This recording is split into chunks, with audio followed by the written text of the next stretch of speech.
Hey guys, welcome to the Forge Tabletop. Today we have another 10th edition game between the Grey Knights and the Dark Angels. So let's go ahead and check out the armies. Yes, and like the video if you like the video, comment if you want to comment, share if you want to share it, and more to come. So for today, I am bringing exactly 2,000 points of Dark Angels, pure Dark Angels. Now, ignore the Salamander Dreadnought. I basically wanted to bring the Lion, but there is no model that exists online or anywhere, so I basically brought this, scaled it down a lot. Basically, the Lion's on a 60mm base, Captains are on 50, regular guys are on 40. So essentially, I'm bringing Lionel Johnson as my warlord. I have Azrael for his command point farming. I'm bringing a Captain in Terminator armor. He has the Heavenfall Blade, which is +1 attack, strength, and damage to his weapons, and he has Lightning Claws. So he has 8 attacks at strength 6, AP -1, damage 2, and if he gets battle shocked, add 1 more to all those stats. Then we have Belial. He got really powerful. If anyone swings on him, any attack that goes to him on a 2-up goes back as a mortal wound. So, very nice. I have the Deathwing Strike Master. He gives lethal hits to his squad, and he has the sword and bolter. Then we have a squad of Intercessors for 90 points. This is basically the only part of me trying to play the mission. They have sticky objectives, naturally. Then I have a Deathwing Command Squad. These guys suddenly became very important. Apothecary allows me to bring back 1 guy per turn. Deathwing Ancient increases my OC by 1. Deathwing Champion gives me free heroic intervention and +1 to advance and charge for the squad. Then I have 2 Cyclone Missile Launchers, 1 guy with Lightning Claws because I didn't know what I was dealing with, and then the rest are Thunderhammer Storm Shields for meat shields, essentially. 1 squad of Deathwing Knights. I want to try them out. They've been heavily nerfed. A Landreader Redeemer, and probably one of the best vehicles that the Dark Angels have, a Ravenwing Dark Shroud, because it has a aura of it gives stealth and cover to everyone within 6 inches. So, very useful. This is exactly 2,000 points. Deathwing Strike Master also has the Stubborn Tenacity. I forgot what ability it is, but yeah, he has that relic as well. And that is 2,000 points of Dark Angels. Alright, you guys. So, I have 1,930 points of Grey Knights. The points make it a little awkward because, like, you do it in chunks, and Grey Knights are pretty expensive. So they literally had almost nothing that was less than 70 points, except Servitors. But I tried to fill it with other things, and it didn't work out, and I didn't have time. Anyway, not important. So I have a Grandmaster and Nemesis Dread Knight. I thought things were pretty cool. He has the Dread Hammer. So basically this list is kind of trying out a few things. Now the Grey Knights are a lot more expensive than I thought they would be. It's been a while since I played them. And so I guess I've been playing cheaper armies with the exception of Knights. So I didn't have room to do a lot of things. But their characters are all really interesting. So I wanted to try and, basically try and buff stuff. But their army as a whole is really interesting. They get to redo strikes at the end of every turn. So that's actually really cool. And so I have a squad of Paladins with a Brother Captain, because he gives them +1 to wound, and I think a reroll somewhere in there. I have a Terminator squad with a Chaplain, because he has a leadership debuff and +1 to wound. Then I have just another regular squad of Terminators. Now they both have Narthessium? Yeah, whatever that is.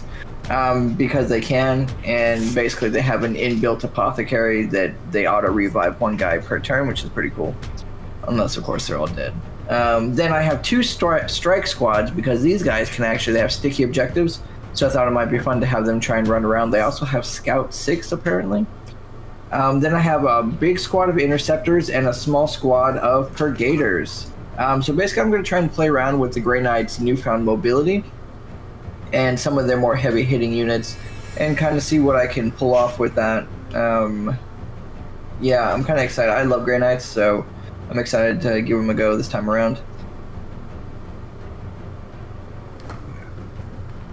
We have the mission set. So we have Search and Destroy, Secret Intel, which is we basically can pick up a 3rd secondary and then choose to discard one of the ones we currently have. So tactical is going to be very good. Then priority, we just need to control 2 objectives per turn, and at the end of the game, we get 5 victory points for each one we control, up to 15. So 2 throughout the game, and you want 3 at the end of the battle. Alright, and that is the mission. Alright, so for secondaries, for me, Dark Angels, I chose Tactical, because, I don't know, I might get lucky. And my opponent? I chose Fixed Ones, Assassination, because he has 8 billion characters. Yes. They're basically half his army, so... Mm-hmm. And then behind enemy lines, Grey Knights are apparently really mobile in this edition. So, I don't know. That might work. Honestly, yeah, this is a good choice. I mean, I haven't had luck with tactical objectives, and I haven't had luck with fixed objectives. Yeah, so that's the thing. Luck. Yeah, a lot of luck right here. Alright, so that is the secondaries. For deployment. Now, Azrael is with the Intercessors. The Land Raider Redeemer has the Knights and the Captain. And all the other characters are in the Giant Command Squad. And the Lion is deep striking, because I just want to try it out. Now, moving on from that, as far as it goes, so the mission actually really works with me because I only need to hold 2, really, and actually, yeah, I only need to hold 2. So why do I even hold the backline? Well, anyway, so I have the Terminators, the big block, out of line of sight, poised to fight to the death in the middle. And I have the Ravenwing Darkshroud in support, and I have the Land Raider Redeemer to be able to go move up. It really is hard to decide where to go, because since I only need 2, I can just choose one of the 3 objectives, and I'm frosty. So we'll see what happens. So I basically put all my guys in like a center, closed-in area where I can just go wherever. Line of sight is heavily blocked. No one can see each other right now, and that's how I deployed.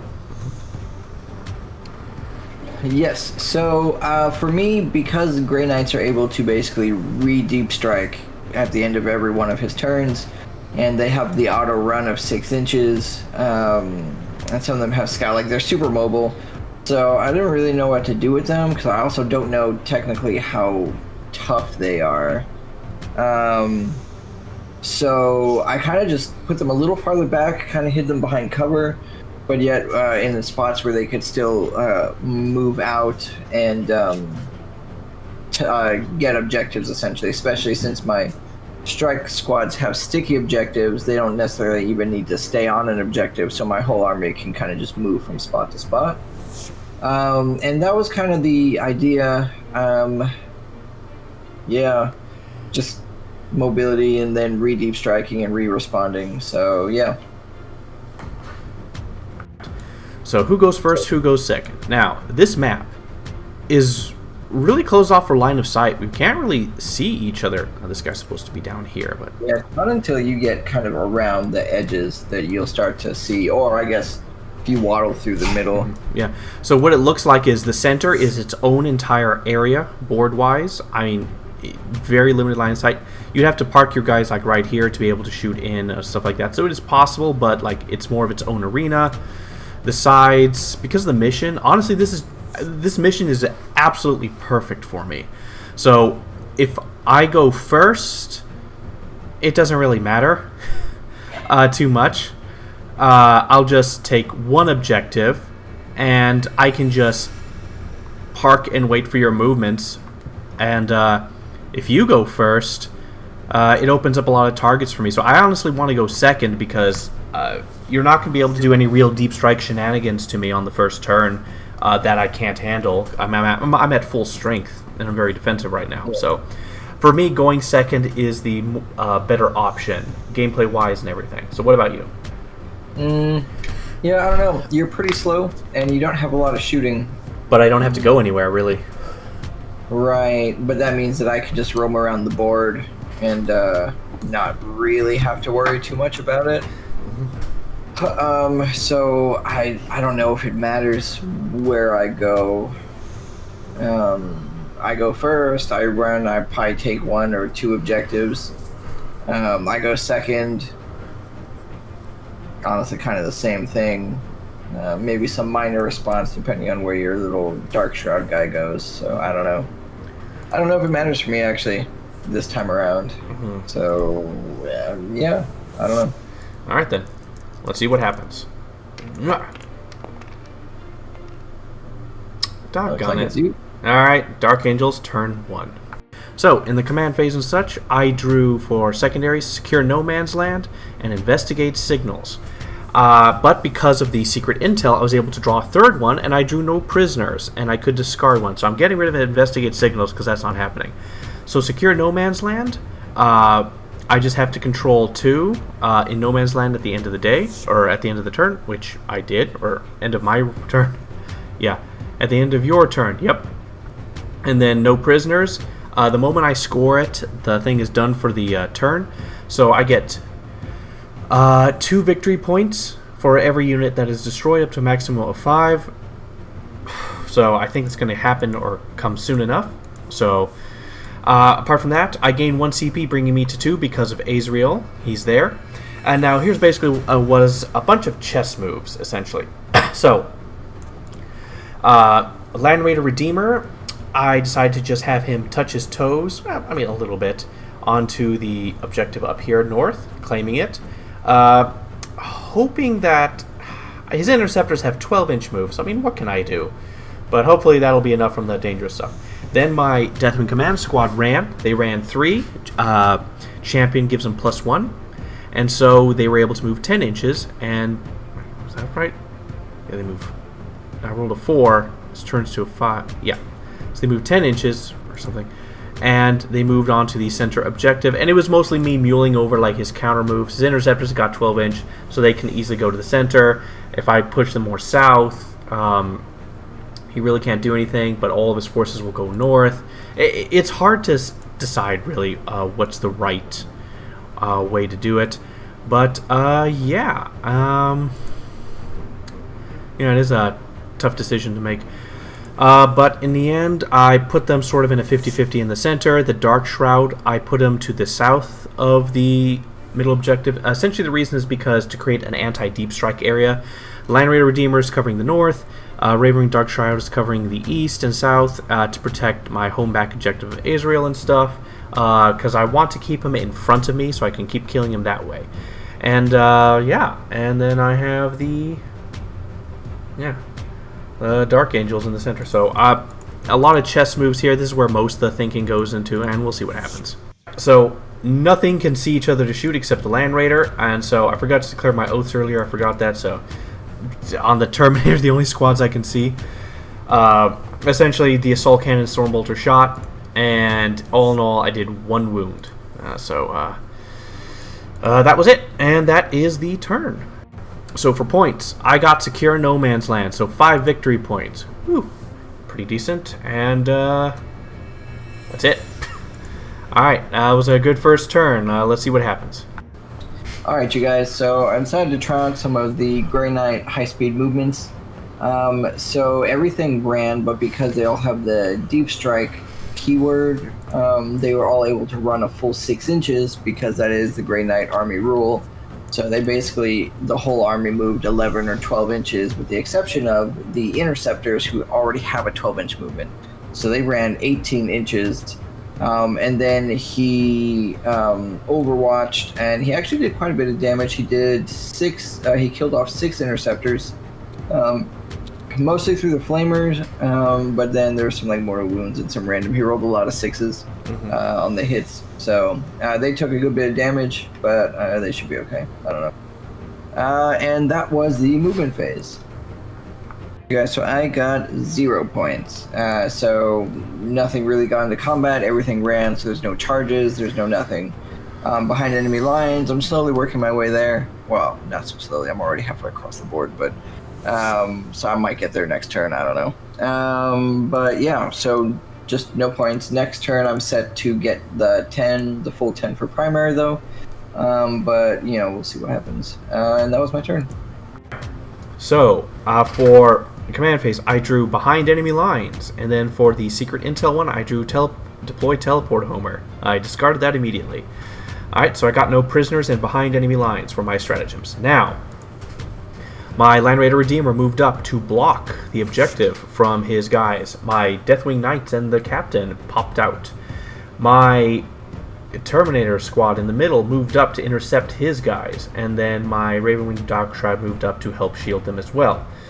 And and then at the end of my turn, what's his face? Lionel Johnson came in their deployment zone, so I'll be getting that secondary. And he is 9 inches between his Grey Knights on his home and his Grandmaster, so I'm deciding what to do with it. And then my opponent spent a stratagem, a CP stratagem, to pick up one of his units that I move within 9 inches and re-deep strike them. So the target my Deathwing was going for just disappeared. And that was the movement phase. I keep forgetting about oaths, so I label oaths on the red Paladin squad. Yeah, I know it's not the command phase and stuff, but yeah, it's because they're the ones who are going to need it to die. So my Land Raider Redeemer mag dumped into his interceptors that were there and used the Flamestorm Cannon, which ignored their cover, and I got 15 hits, which turned to a lot of wounds, and he keeps rolling under 4, even though they have a 2-up armor save. And the squad was wiped, so I got no prisoners, so that was decent.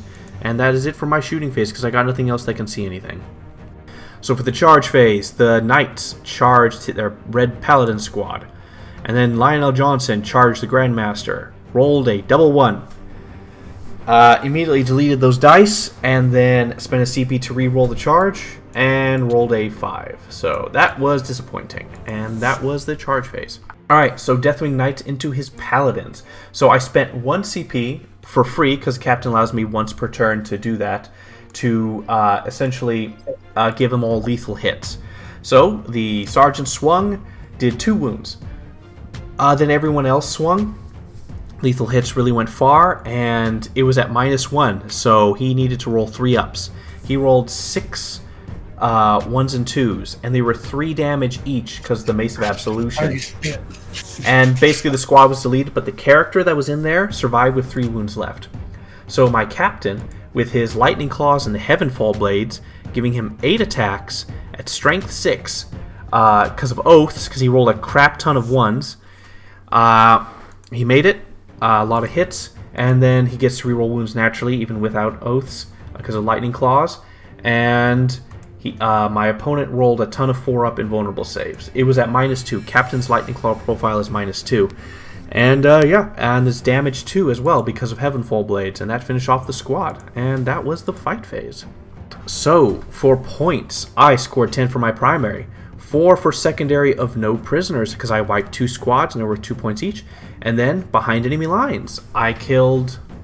well, no, I didn't kill. Lion deployed back there, and I got it. Only 3 points from 1 guy.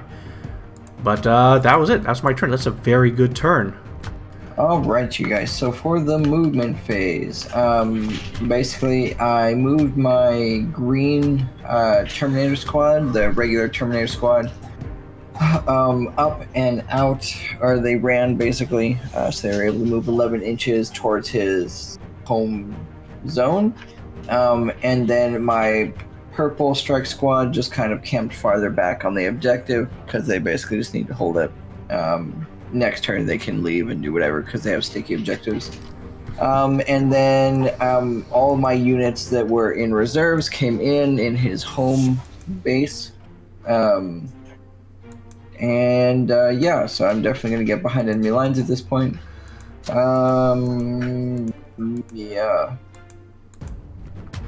Alright, you guys, so for shooting, basically my entire army shot at his Dark Shroud, starting with the Grandmaster, Nemesis Dreadknight, and then the yellow Strike Squad, then the blue Terminators, and then the orange Brigaders. They all shot at him, doing a total of 9 damage, so he has 1 wound left. They were so close, but not close enough.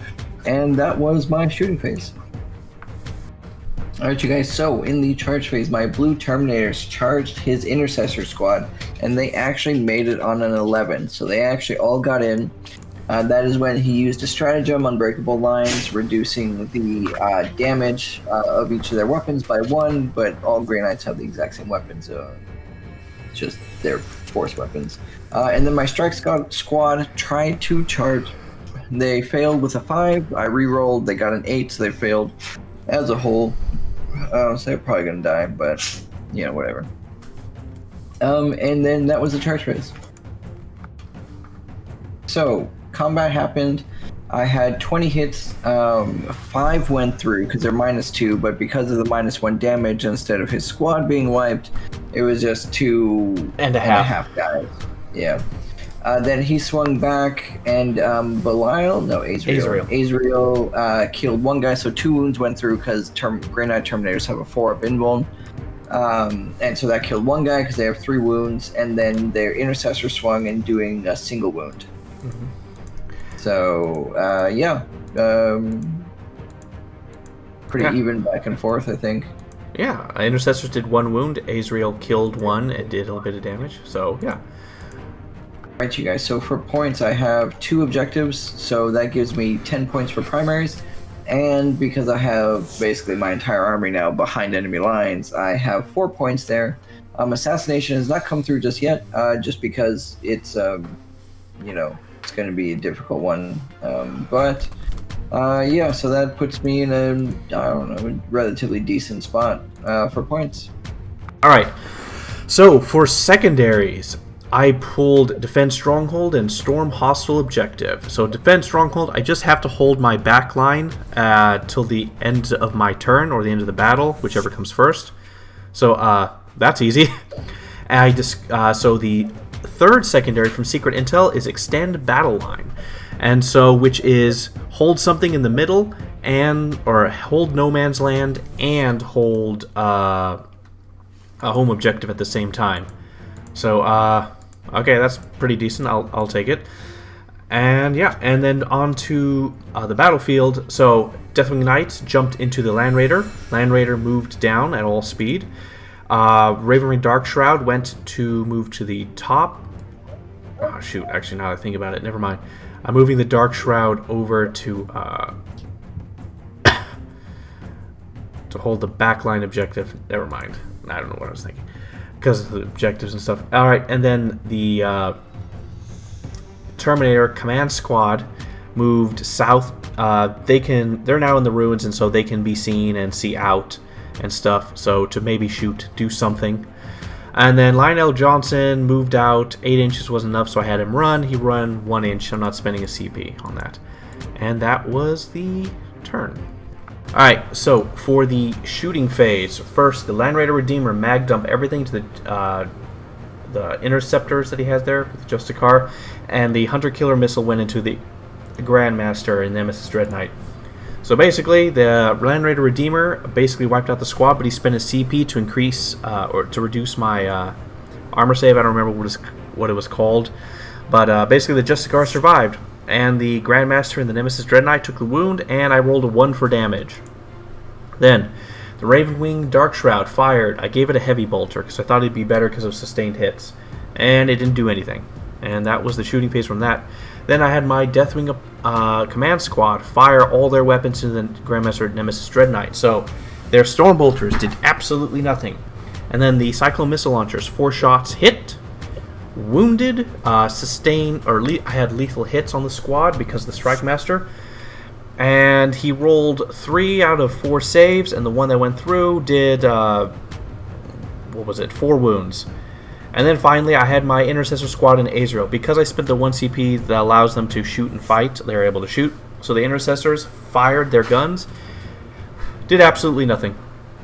Then the Azrael, who fired, so he has Infantry 4 up, a Devastating Wounds Rapid Fire 1. So he had 3 shots, one of them rolled a 6, and that turned into 4 shots, and it turned into 6 mortal wounds and and 2 wounds. He saved the one that was 2 wounds, and then the 6 mortal wounds finished off 2 guys basically.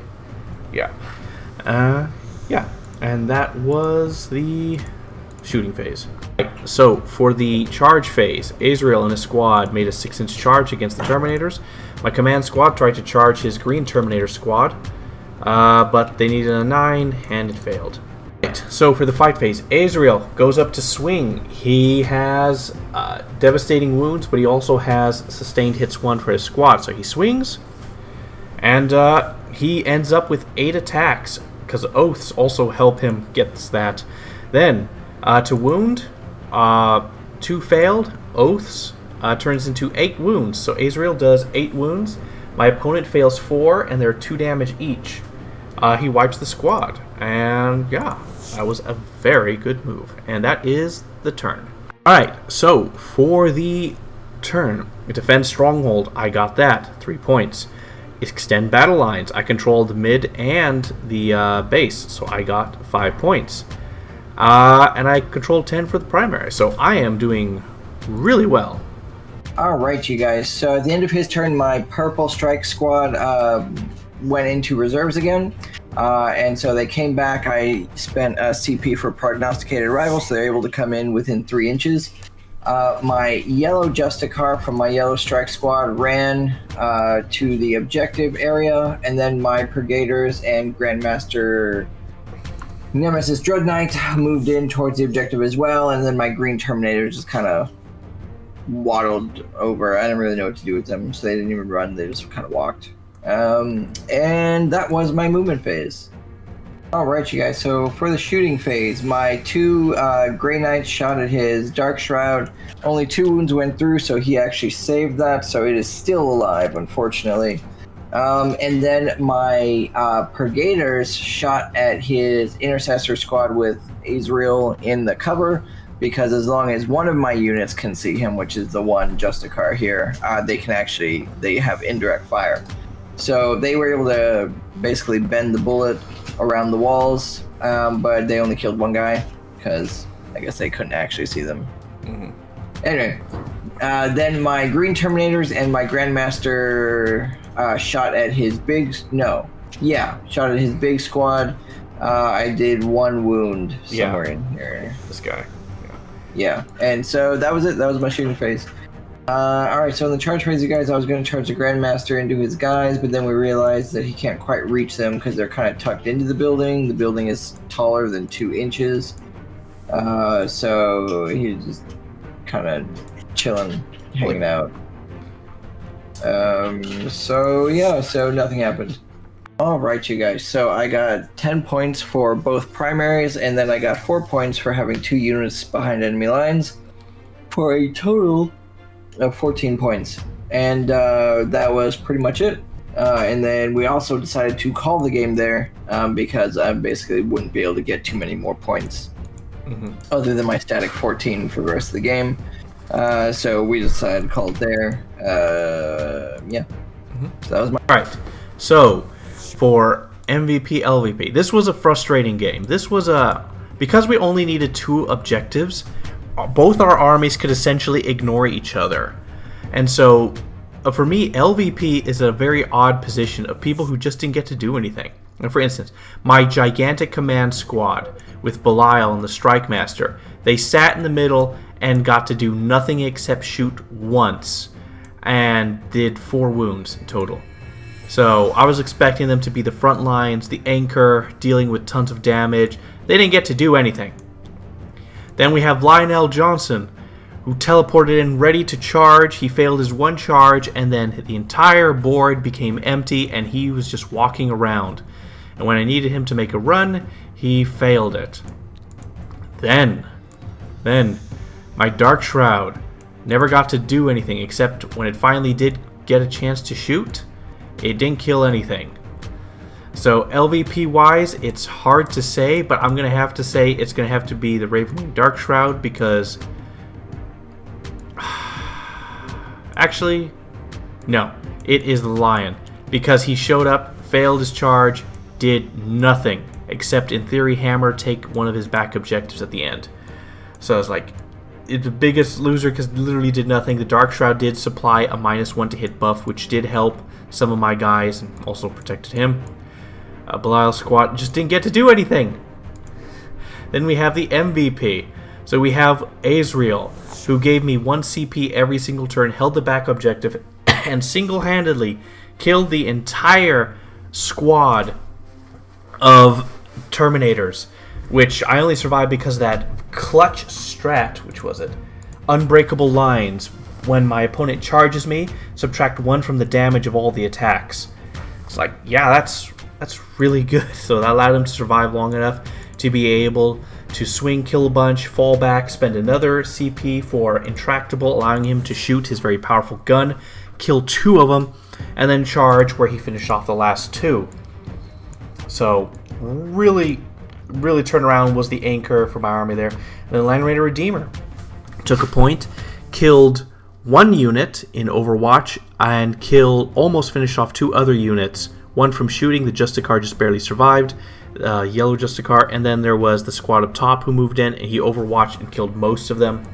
Very powerful, very useful, was excellent. So in the end, the best unit is clearly Azrael. It's like, he held the back line single-handedly, he gave me tons of CP to pull off tons of tricks. Straight up, he is the MVP of my game. So what about you?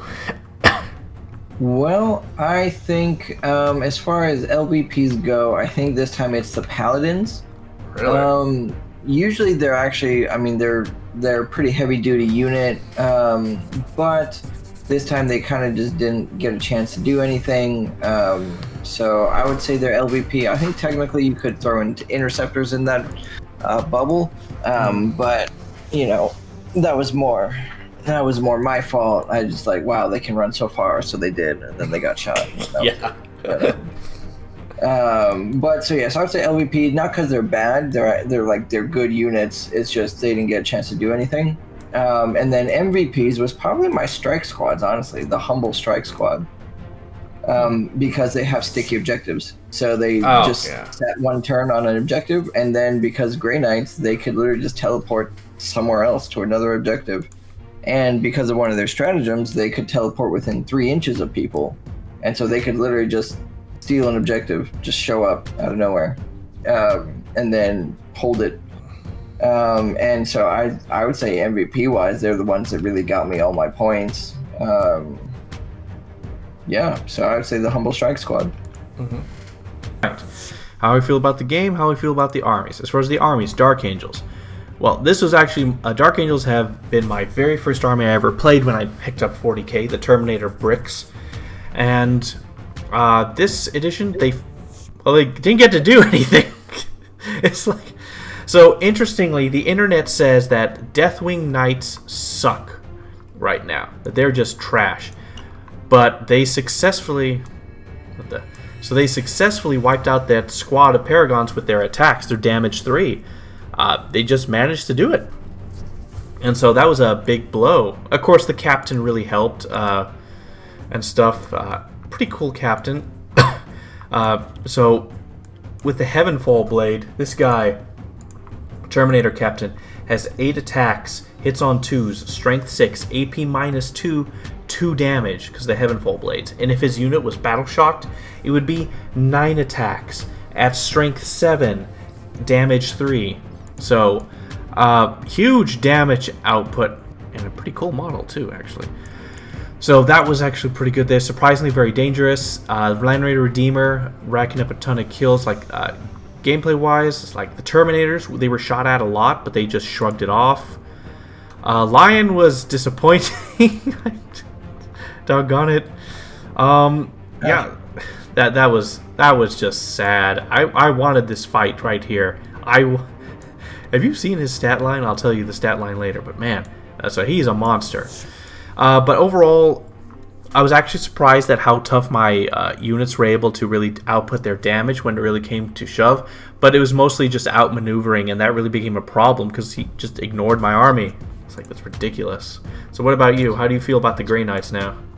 I actually really liked the Grey Knights. I wish I had more time to kind of dig through it and put a more cohesive list together. But I actually really enjoyed them. They are fast. They do hit really hard. They're all AP 2 damage, which AP is kind of a big deal now. They all have unique abilities and things that they do. They can all teleport. They all auto run 6 inches. Like, they all have a 2-up save for some reason. Yeah. Like, they have a lot of pros. Yeah. Now, the characters... So what is interesting to me is that there's only one character that can actually go to a non-Terminator squad. which is their champion. And all the other characters, I guess except for Crow, but he only ever goes with purifiers anyway, so it doesn't really matter. But so he's the only one that could actually go with like my strike team, for instance, or the Purgators that the champion can't. I don't know why you put him with Purgators, but you can. And so that's interesting to me. So all their other characters can only go with Terminators. And so I like them. I think they're really cool. They don't have invuln saves across the board now, but I mean, if you predominantly take Terminators, then it doesn't really matter because you'll have them anyway. But yeah, so they have some interesting. They have Land Raiders. They have Stormhawks, which I didn't use any this time. They have a Dreadnought, which has the old Space Marine stratagem. So their Venerable Dreadnought, if you're within 6 inches, allows you to reroll once to hit and wound, which used to be a stratagem, and you could only pick one for Space Marines. So they're definitely interesting. I think I heard somewhere they recently won an entire tournament. So I think they have a lot of potential to do a lot of damage. This was not that list. Well, what I would see as their potential is, because of your tremendous mobility and a lot of small squads, you could easily be reaping tons of points on tacticals and all that stuff. You could I feel like I don't know. I feel like fixed might be, because then I don't know. Well, I thought, tactical, I guess, because then you could jump around to whatever it is for the most part. Yeah, but in my case, I seriously thought that I'd be screwed with tactical because I get a bunch of dumb things where I'd have to do where I'd have a whole brick having to sit and do nothing. Instead, I got really lucky with some of the best tacticals possible that perfectly I never had good luck with tacticals. Well, also we have to take in consideration the mission. The mission allowed us to pick up a third one and discard one, so it really did help my case. So, so the mission. So overall, as far as how I feel about the mission was perfect for me. We randomly generated it. We kept pressing the randomly generate button and then just stop randomly on it. And it perfectly fit my army. I just had to hold 2, so I really could just hold the middle and here. But then my opponent just ignored everything. So it was like, my big brick did nothing, just sit and look pretty. So it was definitely a very interesting game. I did not expect it. I came in here ready to have 2 to 3 fronts and start killing things, and instead, no. It was definitely interesting. The mission itself was, I don't know if it lended itself. Like, the more objectives there are, the less it was useful for you. But I didn't have any trouble jumping around, obviously, because I could essentially do whatever I want movement-wise. And so the mission was good for me. I had some just little things that I should have done differently for it, but I don't know. It's pretty good. It was good. Yeah. All right. Well, it was an interesting game. Feel a little disappointed I didn't get to use the lion at all. I wasn't gonna fight him, so. All right then. All right, so, well, that's the end. We don't know what we're going to be doing next week, but like the video if you like the video, share if you want to share, comment if you want to comment, and more to come.